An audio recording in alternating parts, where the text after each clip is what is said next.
Hi, it's Ramsey Dewey over here in Shanghai, China. Welcome to another edition of Q&A with a Coach.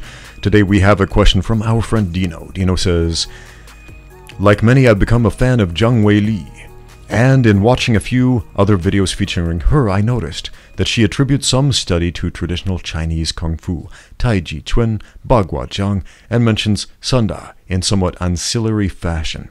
She's so respectful and seemingly tries to give credit where credit is due, but in my opinion, that list should have Chinese wrestling as the foundation of her training. Then again, I don't know her personally, so who am I, right? Well, there are tons of videos out there showing Zhang Weili doing that northern Beijing jacketed style wrestling, which is often called in the Western world shuaijiao, which is just Chinese for wrestling. That's all it means. So in China, a lot of people say shuaijiao just to refer to any grappling. I've heard it used to refer to judo, Jiu-Jitsu, Western wrestling, northern Beijing wrestling. Anyway, that's beside the point. Still, my question is this. Given how MMA has discredited traditional martial arts many times over, I don't think that is actually the case, but let's see what you're doing here. Addressed in your videos too. Really? Okay. Do you see her crediting traditional kung fu as taking the keep what works and throw out what doesn't mentality of MMA a few steps backwards? Let's go on. I ask because I see this as dangerous for future fighters to take on the mindset of, well, it works for UFC world champion Zhang Weili, so there must be some validity to it. I can envision Shifus coming out of the woodwork saying, "See, I told you our system works." Yes, I'm a little biased. I trained and taught Choi Li Foot in my younger days. That is until I started to pressure test in tournaments. And wound up, well, not doing well. That led me to my black belt in Taekwondo. I got tired of getting punched in the face, so that led me to boxing. These days I train Muay Thai and of course BJJ, so for me, adding validity to traditional martial arts is so very bad. Of course, that's just my opinion. What are your thoughts? Thanks for your videos. I enjoy your martial arts wisdom immensely, Dino. All right, Dino, thank you for the question. That's a great question. And that is something I have been thinking about. For example, if you watch the UFC promotional materials that they put out prior to the fight between Joanna, with her unpronounceable Polish last name. Sorry, Polish fans. I'm not going to try to butcher that again. And Zhang Weili, they really tried to play up the Chineseness of Zhang Weili. And here's what I mean by that. Like everything that Westerners already believe about China, they tried to put into one video. They had Zhang Weili in the Forbidden City, up in Beijing, shadow boxing. And that's hilarious because if you've ever gone up to the Forbidden City, there are a billion tourists there just packing the place. And so clearly they paid some major money there to get it cleared out and fenced off so they could get those video clips. It's not a place where anybody would ever go and train and shadow box. That's not a normal thing. But yeah, they played up the Chineseness of this. Like it's like it's a kung fu movie, basically. Like, this is China's champion. She's all about kung fu and tradition and all this stuff. And okay. Zhang Weili, she was a fitness trainer before she ever got into combat sports. And she got into combat sports fairly late, like in her 20s. She was a fitness instructor at this gym that started to offer Brazilian Jiu-Jitsu and Muay Thai classes. And she looked at that and thought, that looks cool. I want to do that. She started training, had a talent for it. Ended up becoming the Kunlun fight champion and eventually the UFC champion. And as a fitness instructor, she had a background doing taijiquan, like a lot of people in China do. You go out in the morning, all the old people are doing the forms. And does that mean she knew combat tai chi? Probably just doing the forms, I'm guessing. And that she had some knowledge of Bagua Zhang, and she did some Chinese jacketed wrestling. And obviously has experience in Sunda, as we can see from her tendency to use that lead leg side kick up to the head, which she does really well, especially like feinting the lead left low kick and then following with a high left side kick. Beautiful, beautiful technique that she does frequently.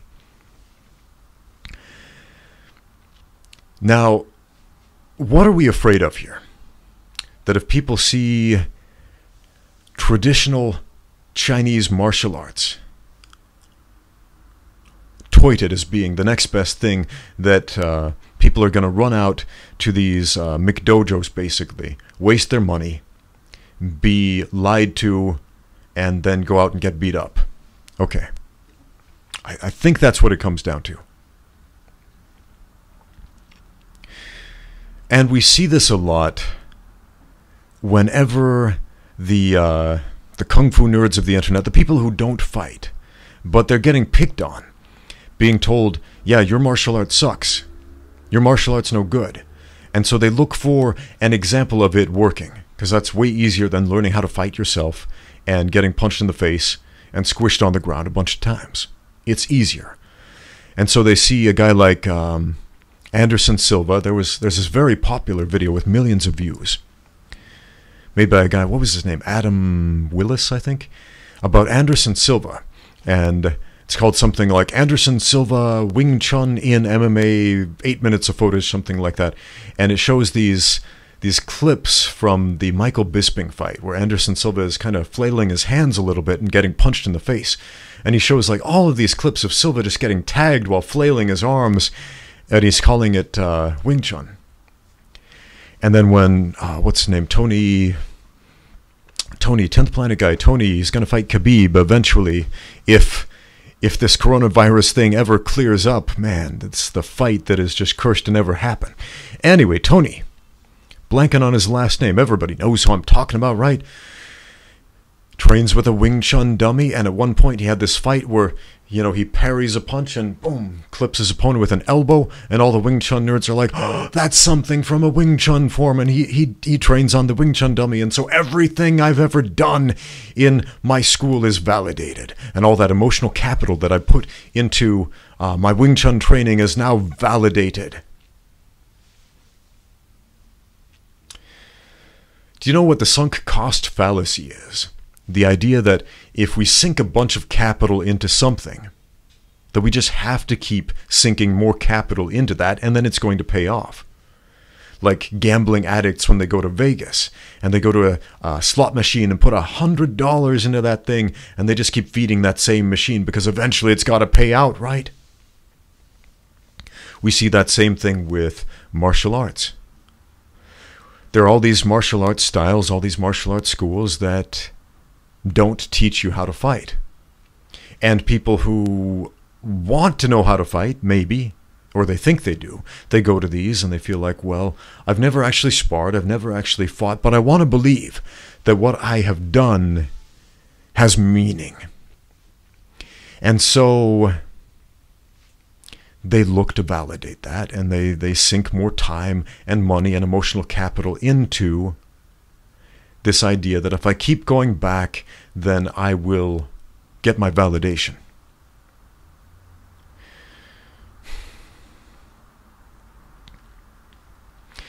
I love traditional martial arts. I love them for a lot of reasons. One of my hobbies, something I love to do, is analyze forms in martial arts. The traditional martial arts forms like taijiquan. It's a beautiful art, and it's a confusing art because there are very few people left on earth who actually know how to fight, who understand taijiquan. I met one of them once, an 80-year-old man. Well, he would be 91 now. But when I met him, he was 80 years old, a man named Yu Daoshui. He lived in Jiangsu province, China, in the city of Zhenjiang. And every morning he would train with 1 or 2 students outside of the vinegar factory there, if you know where that is. It's China's most famous brand of vinegar. And I went to train with him, and he said, fight me, let's spar, basically. And we went at it for a bit, and he schooled me. This man knew how to grapple. It was primarily grappling. Hip throws, sweeps, leg grabs, arm drags, wrist locks, shoulder locks, throws, takedowns, slipping, punches, movement. Simple stuff. Nothing fancy, nothing mystical. I mean, check out this video of a wrestling coach. He's an old man, and he's moving really well. against this much, much bigger, much, much stronger, much, much younger guy. This is a really common thing, to see old wrestling coaches or old boxing coaches who can fight, who can scrap, who can lay hands on a younger guy and teach him a lesson. But for some reason, when I told this story about the old Tai Chi man who knew how to grapple, who knew how to fight, this guy who lived through the Cultural Revolution and survived, and his art survived, people think I'm telling this tale about magic powers. No. No. I initially told that story in a video titled "Martial Artists Are Terrible Athletes," and I told a number of stories to illustrate how important it is to be a lifelong athlete.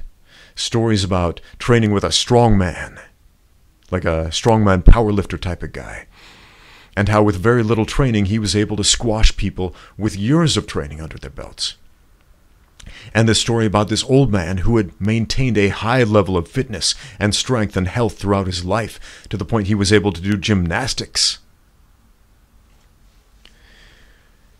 and scrap with much younger guys. And that confounds people for some reason when we put a Chinese name in front of it, because they conflate China with magic and mysticism and nonsense like that. And so, Dino, I understand your concern that there are people out there who buy into the Chineseness of Kung Fu, who buy into the magic and mysticism of Kung Fu. I'm constantly hearing people say, Ramsey, what do you think about like inner Kung Fu, or what do they call it, negative Qigong, or I don't know, basically magic Qi powers. What do I think of magic Qi powers? I don't think about magic Qi powers. As far as winning fights goes, it's a pragmatic science. And the pragmatic science of winning fights goes something like this. There's no room for emotion in developing a game plan on how to win a fight. Actually, going through the process of fighting, yes, you will go through a wide range of emotions. But as far as developing the game plan of how we are going to win this fight and beat this other person, that is pragmatic. That is objective, not subjective. If you watch Zhang Weili fight, how much Bagua Zhang do we see? 0. How much taijiquan do we see? You know, I saw her do a trip which could be conflated to taijiquan, but I suppose that probably has more to do with the fact that she spends several hours every day scrapping against live resisting people, and that's something that's worked out for her pretty well, and so she does it again and again and again. And maybe she had a light bulb moment while training a Tai Chi form and was like, oh, this is a trip and I'm going to start doing that, and cool. You know, I've had moments like that too. Like this video I made a while back, just recently, about this throw, this single leg takedown finish that you can use, and there's a Tai Chi form about that. And when I learned that, it was like, oh wow, this is really cool, I'm going to start using this. I had a student who was a black belt in Aikido. And Aikido is a notoriously derided martial art on the internet. Aikido practitioners have more anger and hate thrown at them than many other martial artists on the internet. All this stuff like Aikido sucks, Aikido it doesn't work. And this Aikido student of mine, so he was at the gym and I'm watching him spar. And after about 3 rounds of sparring, he tangles up with this guy and he pulls off one of those flippy cool looking Aikido throws on somebody. And afterwards I come up to him and I said, hey, I've never seen anybody do that for real against a live resisting person in a sparring match or a fight ever. Like, tell me about that. And he said this to me, look, Aikido only works if you already know how to fight. which is why I'm taking this class. I want to learn MMA because I want to learn how to fight so that I can use some of these Aikido techniques. And that made a lot of sense to me. Whereas we have a lot of people, and I used to be one of them, who invested a ton of time and emotional capital in a traditional martial art that did not involve pragmatically learning how to win fights. All kinds of fights. I was like that with Taekwondo. I spent a great deal of time in Taekwondo, World Taekwondo Federation style. And I loved it. I sunk so much emotional capital into that, so much time and attention. It was very important to me. And so when mixed martial arts started becoming more popular, there was a lot of condescension, especially from people on the internet. Not necessarily fighters. A lot of people blame it on fighters. No, it's the trolls on the internet. And they said angry, mean things. Taekwondo sucks, and you suck because you do it. And I didn't like that, and I resented that. And it made me want to show them. And so I made it my mission for a while to prove that Taekwondo was awesome. And when I started fighting professionally in kickboxing, that was a big part of my motivation. Besides earning an extra paycheck, I wanted to show, yeah, what I did mattered. I want validation. I want to do some like tornado kick or something. Get a highlight reel knockout and show people, yes, Taekwondo works. And that's a stupid mentality for a martial artist to bring into a combat sport. I did an interview with famous Chinese kickboxer Yilong a while back, and I asked him some questions about traditional martial arts. And I said, you know, a lot of your fans, they love Chinese Kung Fu, they love traditional martial arts, and they want to know how to best transition into modern combat sports. And he said this beautiful thing. He said, first, humble yourself. Humble yourself because it's a long road. You're going to take some lumps. I'm paraphrasing here. It's hard. Humble yourself and understand you know very little right now. And there's a great deal more to learn. Chinese martial arts are beautiful. And if you want to compete in combat sports, you have to be willing to add to that and build a foundation. So it's a great interview. Go check that out. Ironically, Yilong is the highlight videos. Sometimes people watch my videos where they get this impression that my message is, your martial art sucks, even though that is totally not what I'm saying. And as a retort, they will send me a link to an Yilong highlight video and say, see, this is proof that it works. To which I'll send them back that soundbite of Yilong saying, look, humble yourself first. If you want to learn something, if you want to get anywhere, humble yourself first.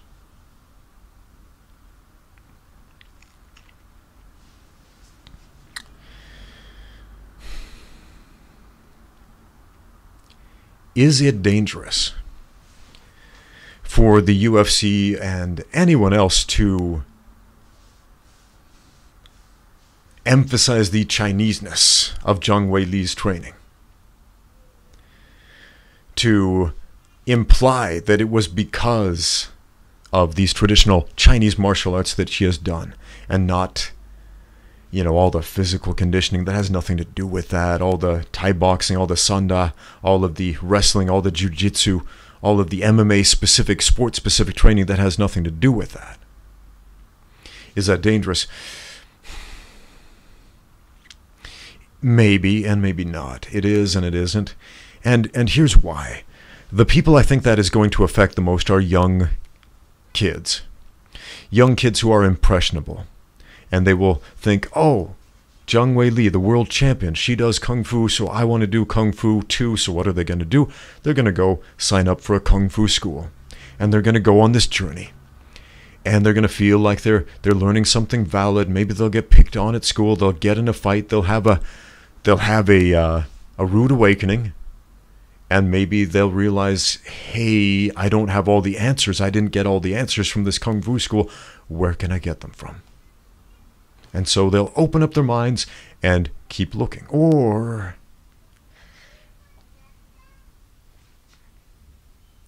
you'll have people with no intention of ever fighting, ever getting into a scrap at all, with their confirmation bias at the ready, telling themselves, yeah, that just confirms what I already believed. Kung Fu is awesome. The end.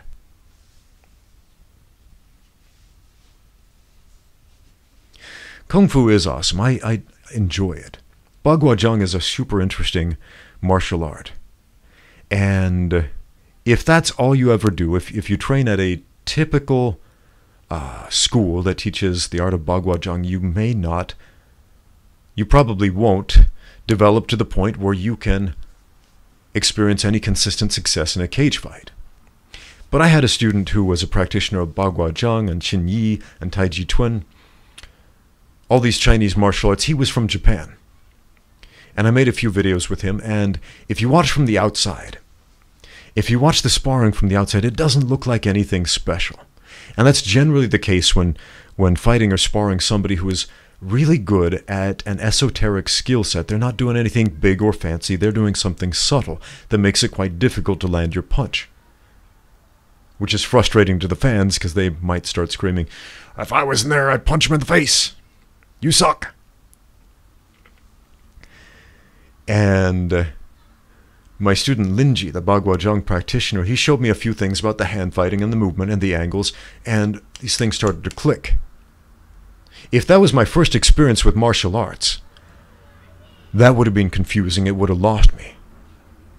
But with many years of practice behind me, that made sense, and I could add many of those concepts to my game and create logical game plans devoid of emotion and emotional capital invested in a sunk cost fallacy.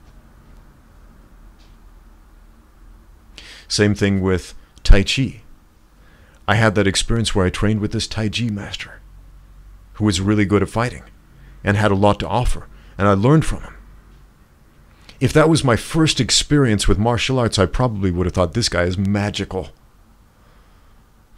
I don't even know what I'm looking at. But since I knew what grappling was, I realized, hey, this is something I can add to my game, and I have. There are about 6, maybe 7 Tai Chi techniques that I use fairly often in mixed martial arts. And it's nothing fancy, it's nothing eye-grabbing. A lot of it is the same sort of stuff that you will see in freestyle wrestling and judo and jiu-jitsu, because it's a grappling art. Surprise! Why are they doing all these weird things that don't look like the poppy, snappy strikes in the kung fu movies? Because it's not. Taijiquan is a grappling art.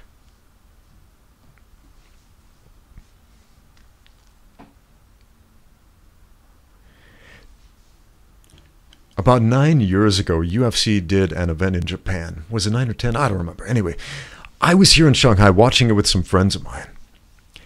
And oh man, the commentators, Joe Rogan and the other guy, they kept trying to play up the Japanese-ness of it all, the Budo of it all, the Bushido spirit.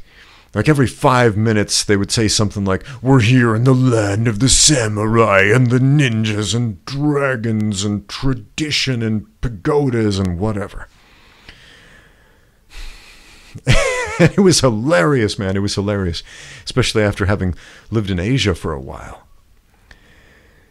Man, if you go to modern Japan, it's not this mythical land of ninjas and samurai and dragons. It's the modern world. Yeah, there are Budo schools there are karate schools, there are sumo schools and all that, but that's the exception rather than the norm. Just like China, man.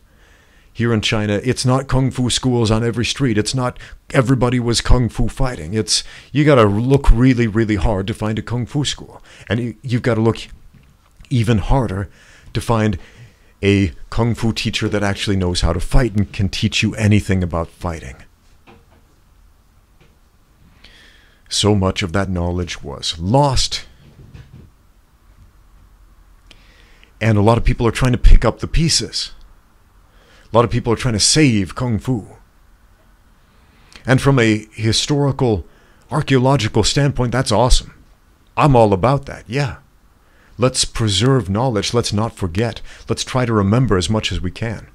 I love that. I love that. It's a beautiful art. We shouldn't forget it. I don't want Kung Fu to die. I don't want Kung Fu to be lost to the sands of time.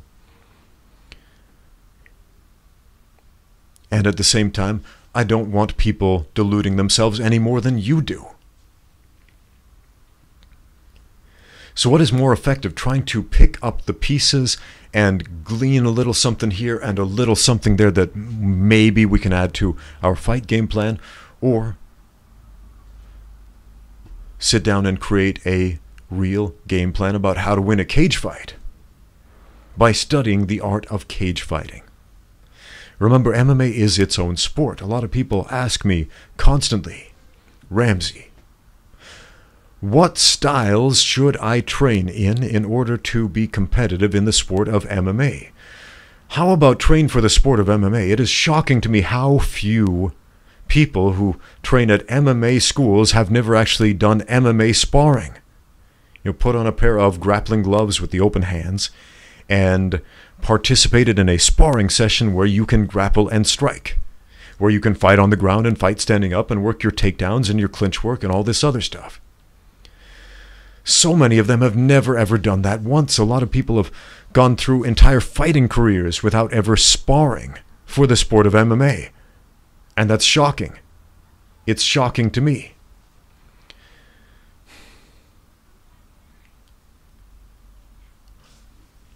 When I started training for the sport of mixed martial arts, a lot, I would say the overwhelming majority of the MMA schools out there, the MMA camps, were basically Brazilian Jiu-Jitsu schools, with occasionally a kickboxing class tacked on for good measure. But yeah, they put on the gi, they would do Brazilian Jiu-Jitsu, sport Jiu-Jitsu, or self-defense Jiu-Jitsu, or whatever Jiu-Jitsu they did, and occasionally do some stand-up striking. And that was it.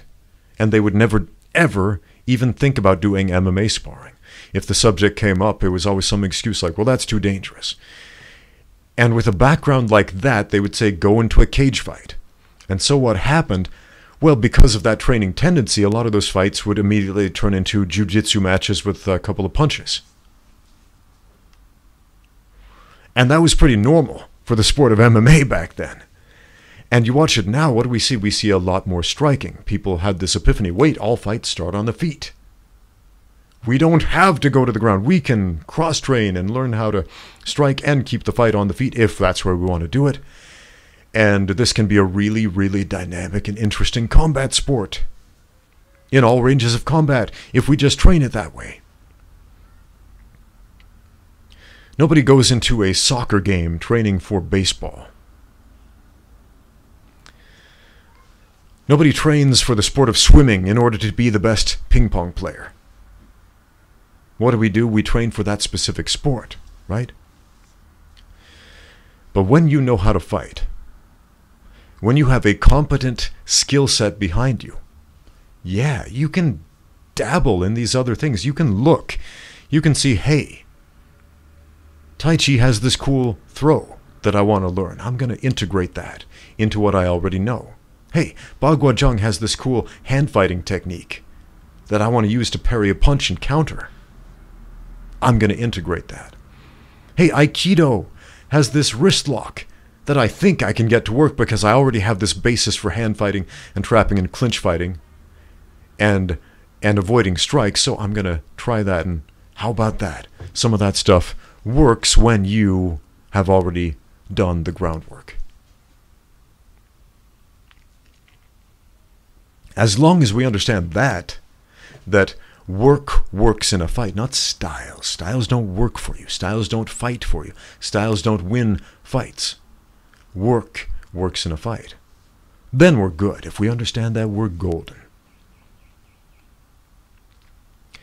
So my hope is that, with these UFC promotional materials and people making fan-made videos about Zhang Weili and her Chineseness and her kung fu, hopefully that will inspire martial artists to get into MMA. Remember when Dana White started pimping out Bruce Lee as the father of MMA? Man, to this day, people keep repeating this. They keep repeating what Dana White said. It's another logical fallacy, the mere exposure effect. When you repeat something enough times, people start to believe it, and they will often forget who initially said it. And so all these people who hate Dana White and hate MMA are now calling Bruce Lee the father of MMA. Because Dana White said it first. Why did he say that? Why? Because he wanted to get the kung fu nerds on board.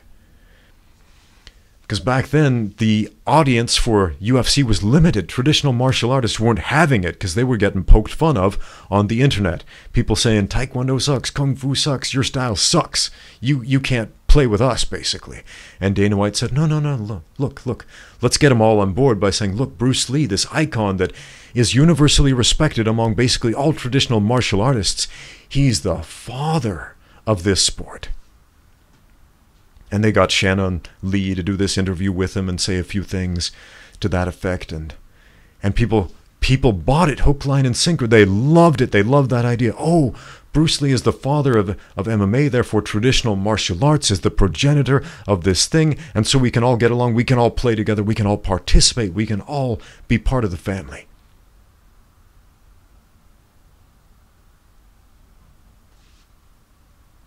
Let's hope we can.